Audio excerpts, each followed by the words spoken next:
YouTube. There's a contagion out there. I've identified it. I've been exposed to it.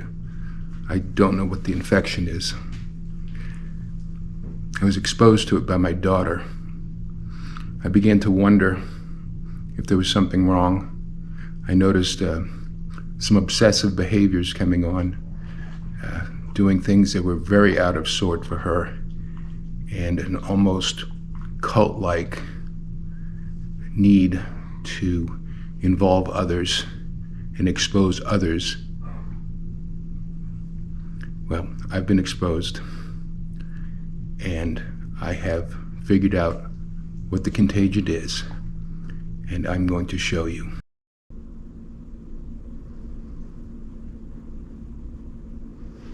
Perhaps people in your own family have been displaying behaviors that you hadn't seen before, have become obsessed with something they had never been interested in before, and are even more obsessed with sharing that with everybody that they walk into. Well, like I said, I've been exposed. I've been infected. And let me introduce you to the contagion. Yeah, my daughter got hooked on the sourdough kick, and she just had to bring me some starter. And what do you know? It just happens to be growing.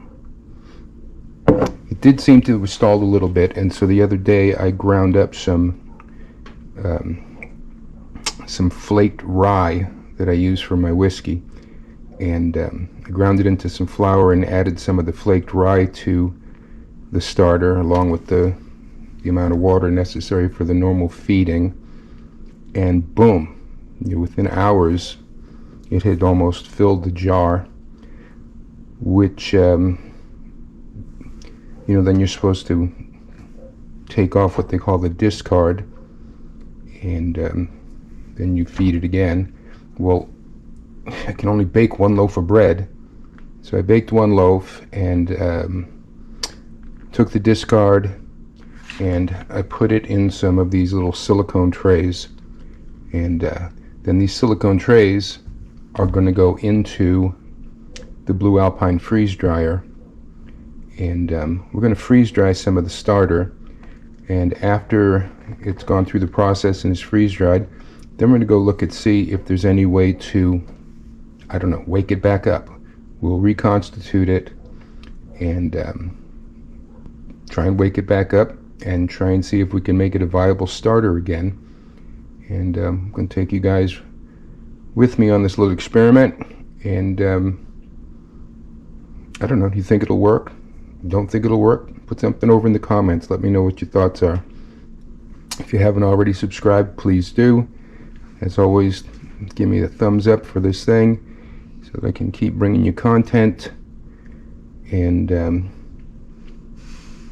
check out the link in the description for Blue Alpine, and see that you might, if you're interested in getting yourself a freeze dryer and doing some long-term food storage, might be something you're interested in.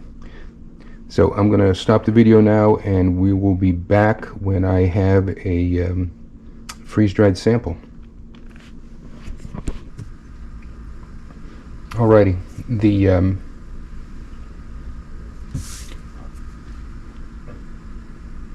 okay, YouTube, the discard from the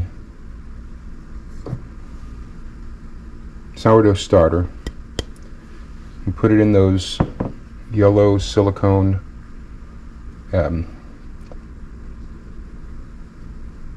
containers, and ran it through the cycle. Had a bunch of other stuff in there with it. Did some chicken soup and some I did some beef liver and some greens and so forth for the puppy powder that I make. But it ran, I think it was around 30 hours was the total run. The soup makes everything take longer. But anyway, we're going to try, and this is what came out. You see little blocks of sourdough starter that's been freeze dried. So what we're going to do is we're going to take this jar here. We'll reset the weight. Let me go down to grams. I think grams would be better. I don't like metrics, but sometimes you just got that. Alrighty. So these are broken up a bit. I want to get one full piece there. Okay, we've got one cube that came out, and we're going to drop it in the jar. And that gives us 20 grams of freeze-dried sourdough starter. And this sourdough starter does have the rye flour was added to it, and that's what got me to looking at freeze-drying it, because I had so much discarded. It filled the stinking jar, and I didn't want to just throw it away. I couldn't use it all in baking. So here we go. I'm going to get some filtered water over here. It's just, you know, tap water that's been run through the Brita. And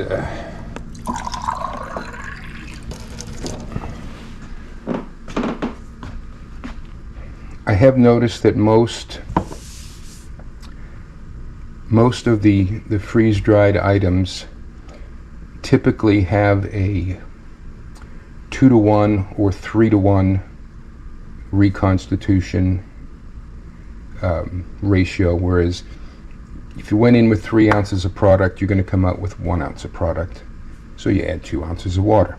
I'm going to start with 2-to-1. I'm going to add 40 grams of water and see what it does. By the way, it's Friday the 30th. It's about 7:30 in the morning. So we'll kind of keep track of how this goes and how long until it responds and becomes okay. So I've added just over 40 grams of filtered water, and swish it around here a little bit. I don't know how long it'll take to reconstitute. Usually, you know, stuff like this, maybe 5-10 minutes to fully reconstitute. I didn't want to use hot water. I don't know how that would affect the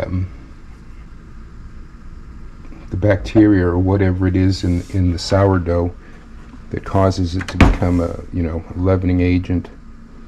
But we'll let that sit for a few minutes and we will come back.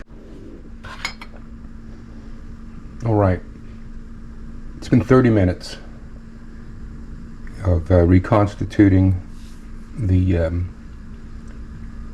sourdough starter that we put through the Blue Alpine freeze dryer, and after 30 minutes and a bit of stirring, you can see that we have kind of a slurry in there. There's still some chunks, but I think for a future reference,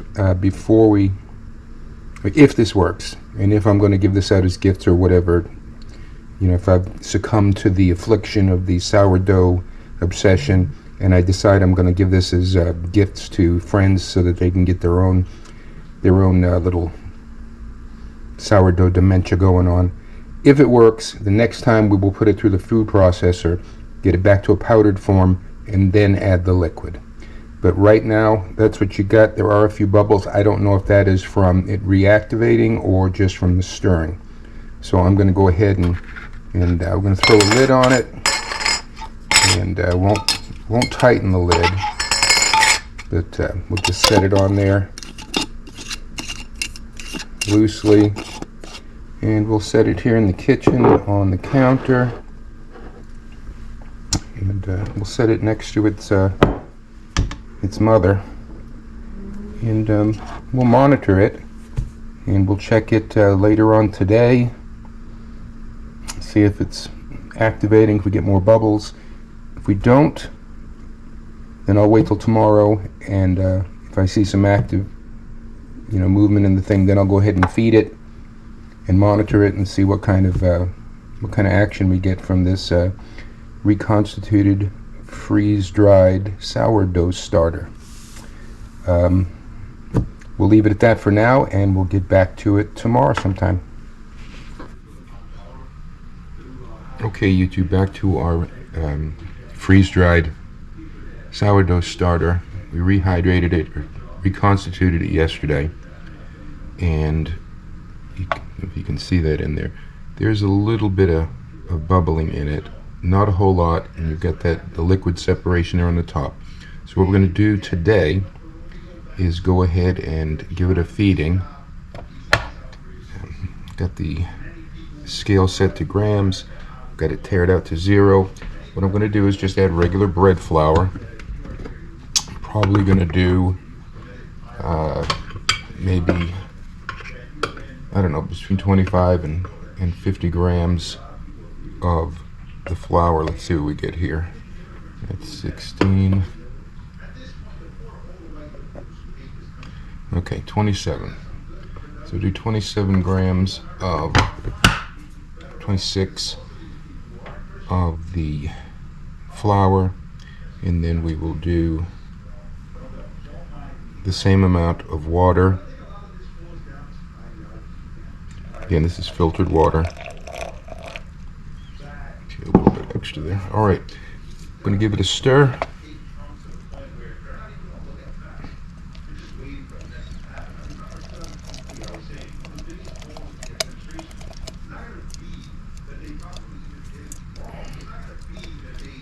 Scrape down the sides a little bit so we can kind of keep track of any kind of growth in it during the day. I'm hoping to see this thing really pop in about 4 or 5 hours, but we will keep track of it, watch it, and see how it reacts so that we can figure out the proper way to instruct people on how to wake up a freeze-dried starter. We'll stop the video here and we'll pick up when we see some movement. Alright, YouTube, we've had about 5-6 hours since we fed this thing, and if you look inside here, you can kind of see we do have some action going on there. We've got some bubbles building up, and I did put it on the warming mat because it's wicked cold out and we can't get the house above 70 degrees today with the stinking heat pump. So what I'm going to do is I'm going to feed it again. I'm going to add another 50 grams of flour and 50 grams of water. We're going to let it sit, and then I'm going to see what it's like before I go to bed tonight. We'll keep you informed.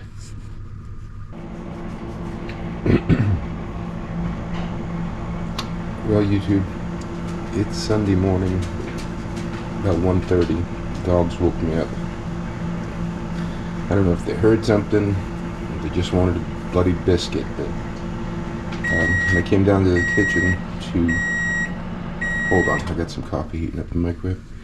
When I came down to the kitchen to give them a biscuit, find out what they were all up in arms about, I checked our sourdough starters.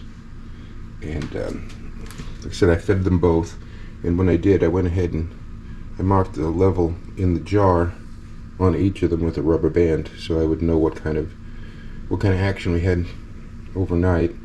As you can see, the original, the mother, it's gone bananas. I mean, we went from there to there.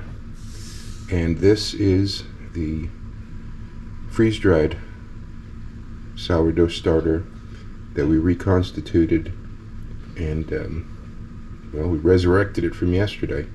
So within less than 24 hours it became active, and then within 36 hours or so we now have a situation where it has doubled and then some, and we've got a lot of bubbles going on in there. I will take this today, later on, and I'll pour off most of it, and I will put it into those silicone trays, and it'll go through the freeze dryer. And then we'll feed this one again, and we'll continue to do that back and forth until we get where it's inside the the main body of the starter. You'll have some bigger bubbles, some more active, and it'll have developed more gluten, I guess they call it, whatever. But it'll be stronger and be better for making bread. So I guess we can say for certain that freeze-dried sourdough starter can be resurrected, can be brought back, and yeah, I will be infecting some other people with the sourdough delusion, and I hope they have as good a luck with it as I do. Now, if I can just figure out the baking part. So sourdough loaves I've made so far have come out kind of flat, kind of tough.